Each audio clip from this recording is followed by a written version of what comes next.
Finally, I found out that I had been sold to a Saudi for $2,000. I didn't know anything about this trade, this buying and selling. So I started to work as a housemaid in Saudi. I rebelled, threw apples at the parents, and shouted at the kids very badly. The voiceless woman, the desperate woman, the helpless woman, the frustrated woman. I call them, they are the women who are living in hell. The life in the village is very hard. It's like being on the frying pan. But when they go to abroad as a migrant worker, it is jumping inside the fire. This is what I tell them, everyone. Then the Saudi homeowner said, I don't want this rebellious Nepali girl, and he took me back to the Kuwaiti trafficker. Then they took me to their place. At first it was strange. The people would not talk to me. They just looked at me with mean eyes. I was not allowed to talk to other Nepalis. 80% cases are schizophrenic. I'm talking about the 80% female who comes as victims are schizophrenic.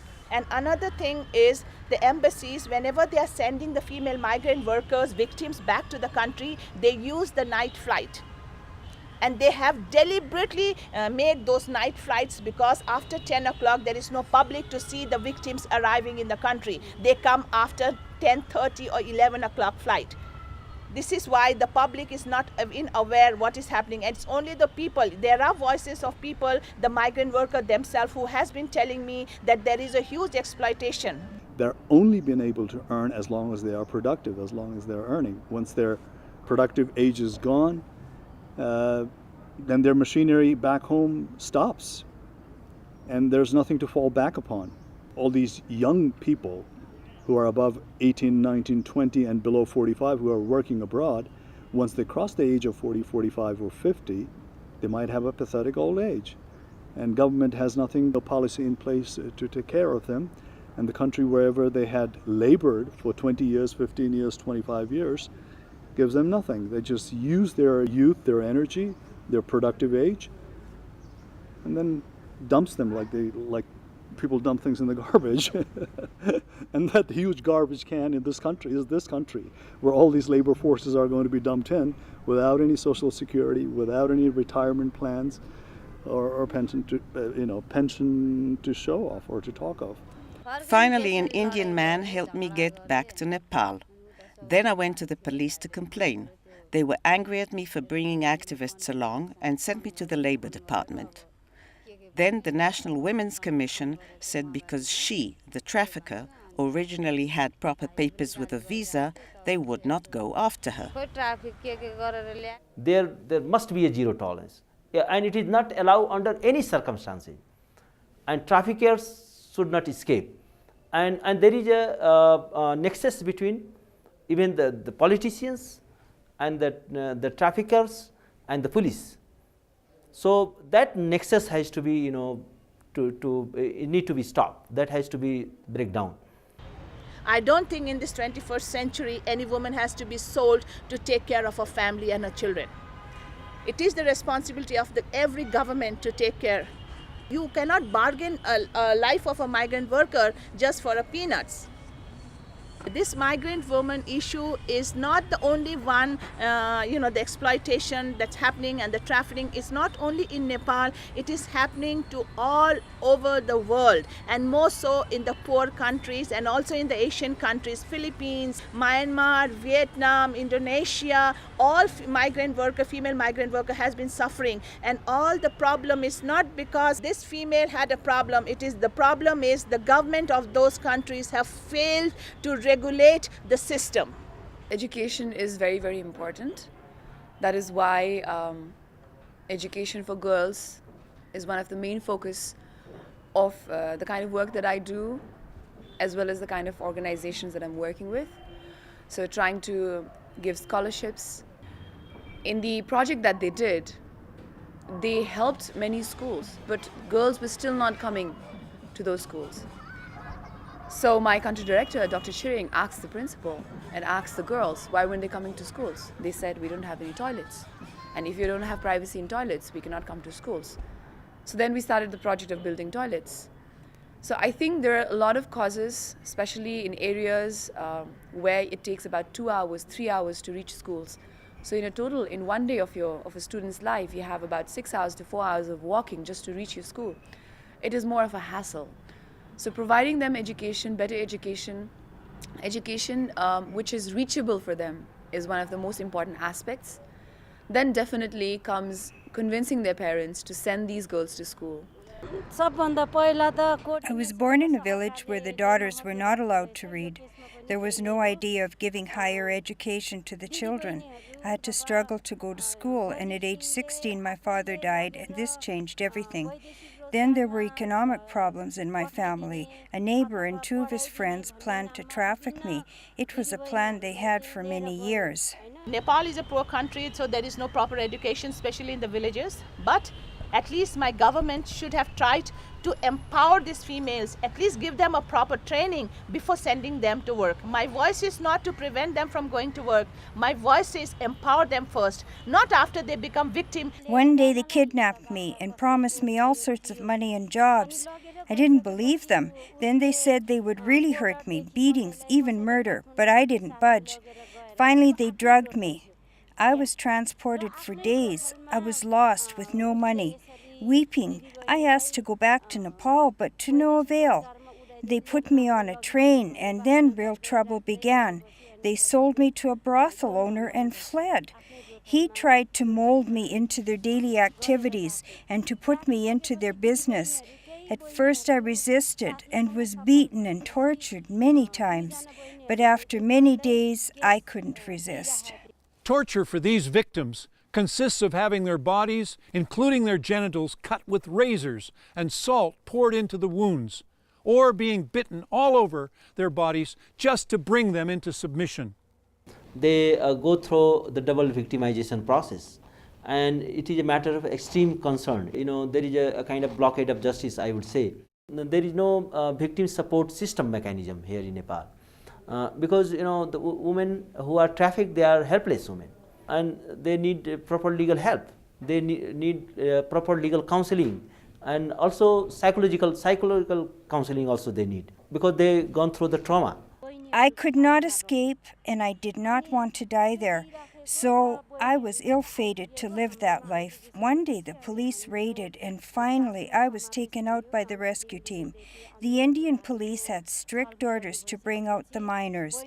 The girls from Bangladesh and India were taken in, but the Nepalese government wasn't willing to take us back. So we had to spend another 6 months in the Indian shelter. When asked why the Nepali girls were not let back into Nepal, she responded, "The authorities had contempt for us and said, 'You are wasted, sullied people.' They thought that if we returned to Nepal, we would spread a disease. They said that we were AIDS garbage. Also, we had nothing to prove our identities, not citizenship cards or birth certificates." After some time, there were strong protests from some human rights organizations, and we could finally return to Nepal. After that, some of us who had been trafficked founded an NGO to help the trafficked girls. At the same time, when these girls are sold and they have HIV or they have AIDS, but when they come back to the same village, they're not accepted. And then these girls have nowhere to go. So either they commit suicide, they go back into prostitution, or they're rescued. I run the home for the girl who want to come out of the business. I have 7 girls right now at home.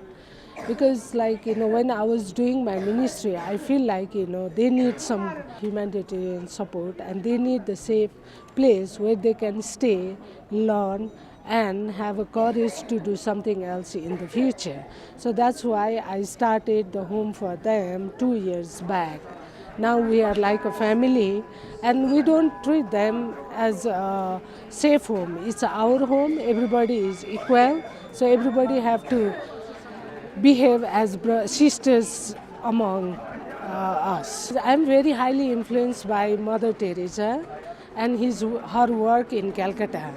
And I think, apart from Jesus, like Mother Teresa is my godmother to encourage me to do some kind of, that kind of social work.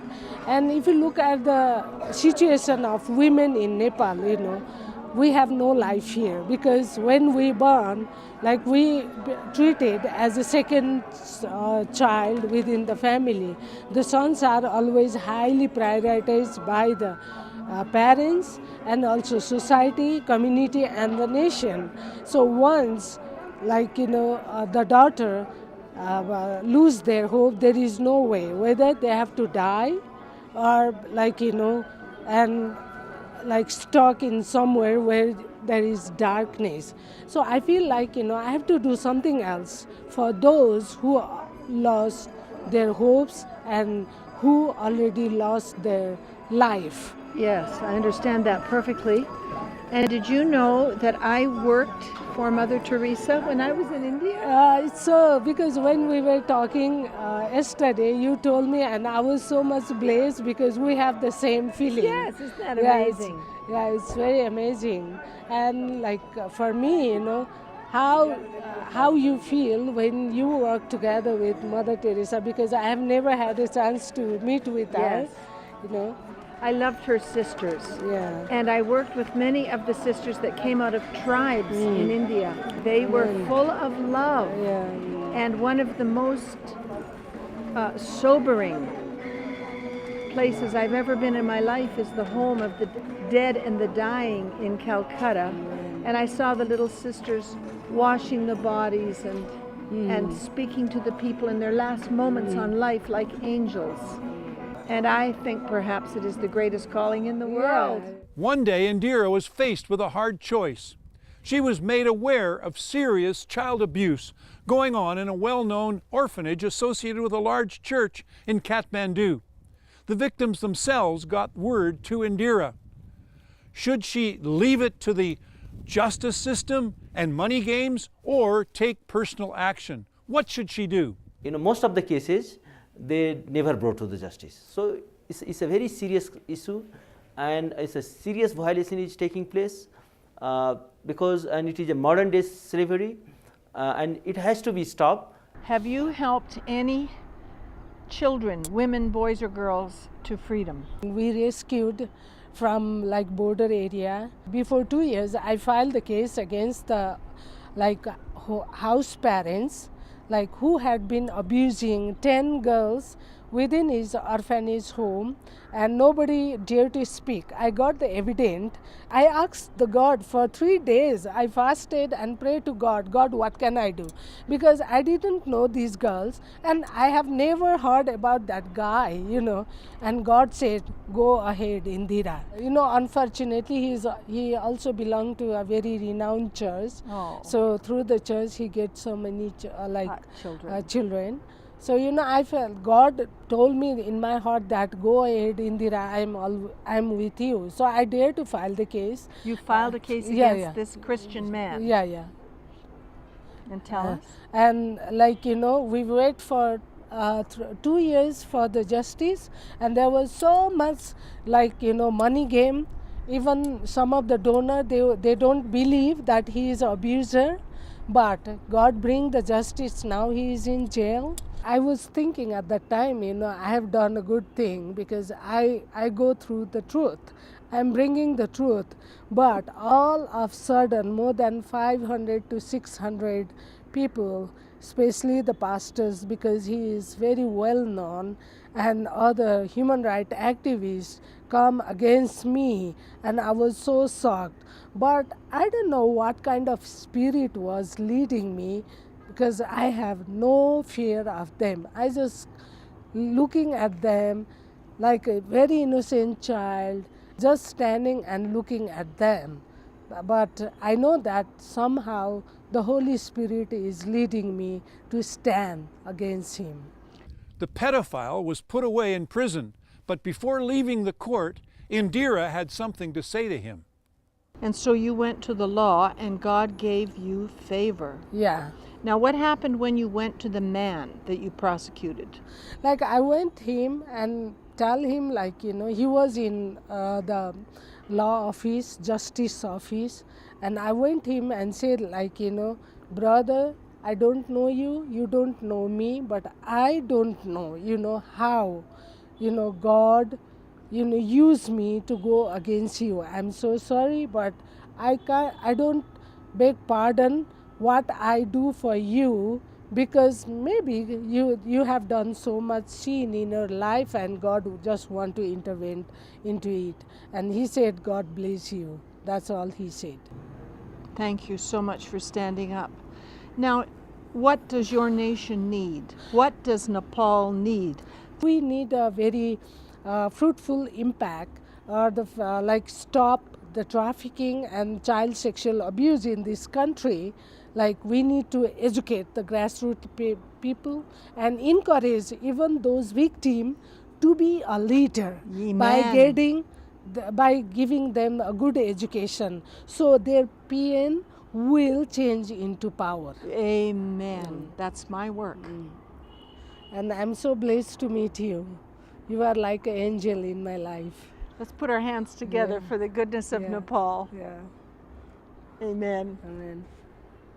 Upon her return to Nepal, in spite of many difficulties, Chari, Maya, Tamang, and 15 other trafficked women formed an NGO whose goal is to help victims of trafficking and to give them hope. In honor of her outstanding work in Nepal, she was given an award by former U.S. Secretary of State Hillary Clinton. It's called a Hero Acting to End Modern Slavery Award.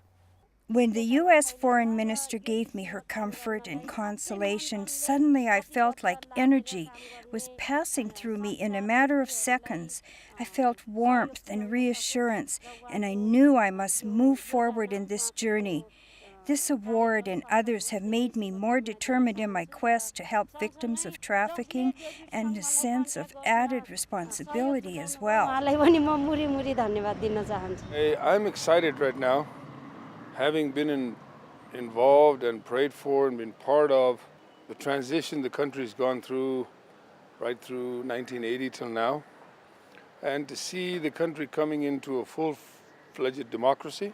We just got a constitution that guarantees freedom of religion, guarantees freedom of expression, guarantees freedom of self-dignity, guarantees that no one will be treated any less of a citizen than anybody else, removes untouchability, and gives us the dignity of being true human beings, the dignity of being what God created us to be, the dignity to be able to say we are a creation of God.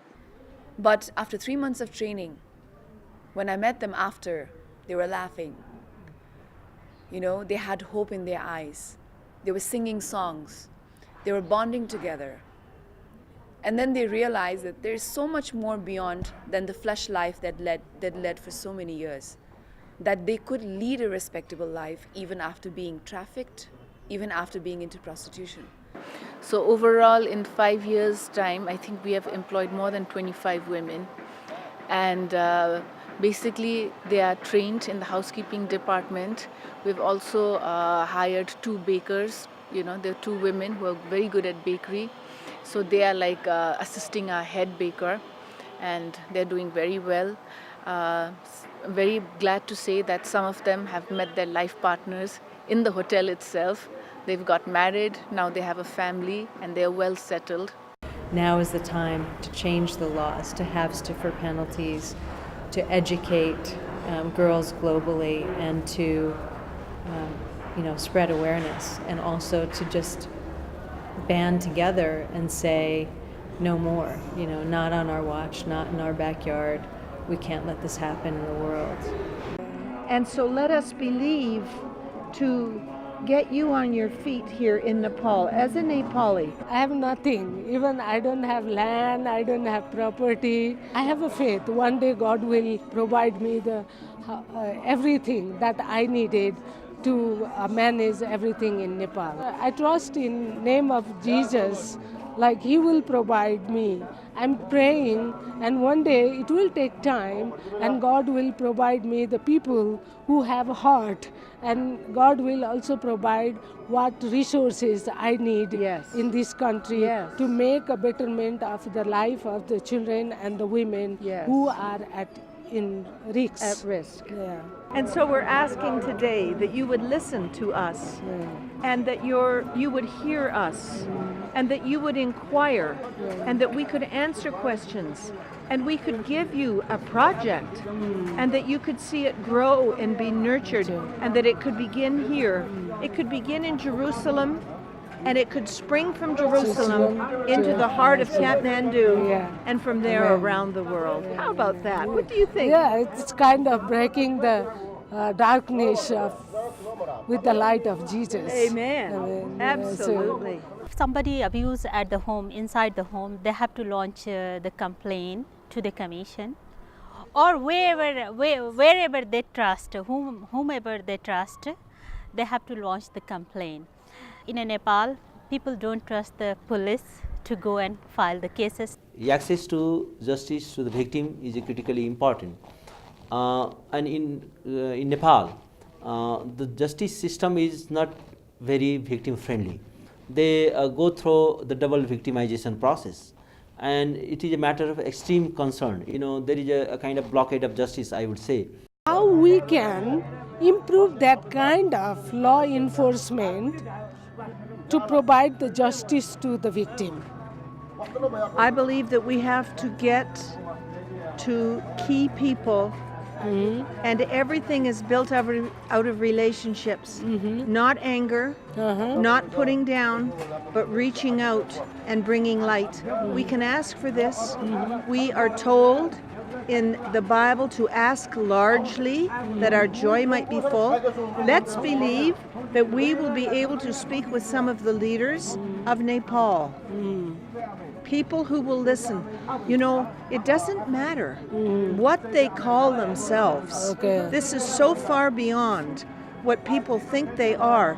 It's the response of the human heart to decency and to justice. We're calling for justice and for mercy. But we need key people, and that's what we're going to pray for. Okay, that's a good idea. Thank you so much. And for our audience, we're going to keep you abreast of what happens in this saga, in this adventure of light. My hope and prayer is that we were able to take this film, and even if we touch one life, save one girl or one boy from this human trafficking in Nepal, that would be everything for me. Once people become more socially concerned about various other issues that are affecting our society, I think all business houses will make this special attempt to say that we have to rescue our trafficked girls and rehabilitate them back into society. They are the daughters of this country. It's our genuine responsibility towards our daughters that we have to do something for them. I really appreciate the fact that you've taken this time to come here and make this movie, and I really like the name, C.A.N, because I believe that if every one of us looks at life in a different way, we can make a difference. And individually right now, the person viewing this movie, you can make a difference. While filming this movie, I was totally impacted by the Nepali people, to the point of tears. I feel honored to help and give a voice to the voiceless, for positive change. Actually, it was in Kathmandu that I was given the name C.A.N, or C.A.N, which stands for Change Action Nepal. But the change first happened in me. Please help us to make a change, to make a difference. You can, and you really can.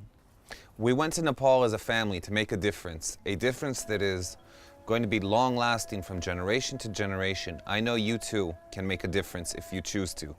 Thank you very much. Please support us. I really wish you all the best and hope your movie, your documentary, is very successful in making a lot of people aware about this very deep-rooted problem in Nepal.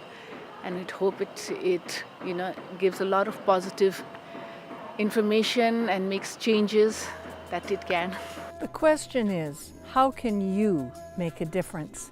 Through C.A.N, Change Action Nepal.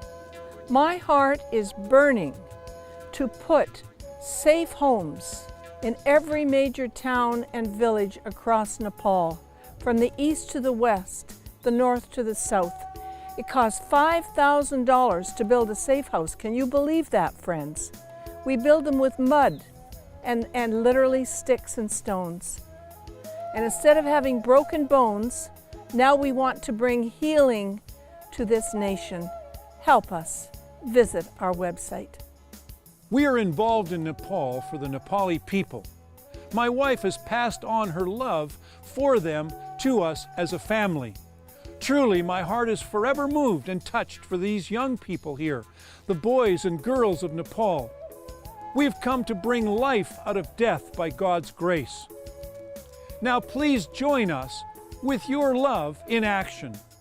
Any donation that comes into C.A.N for any of these projects will go directly to that project and will make a difference, a huge difference in the lives of rescued girls and boys, needy people and women at risk. I visited the active Change Action Nepal or C.A.N safe house in Patan near Kathmandu, where young women who have been victims of human trafficking are rehabilitated. It is not a house, it is a home, where the young people are treated as family members with dignity and honor.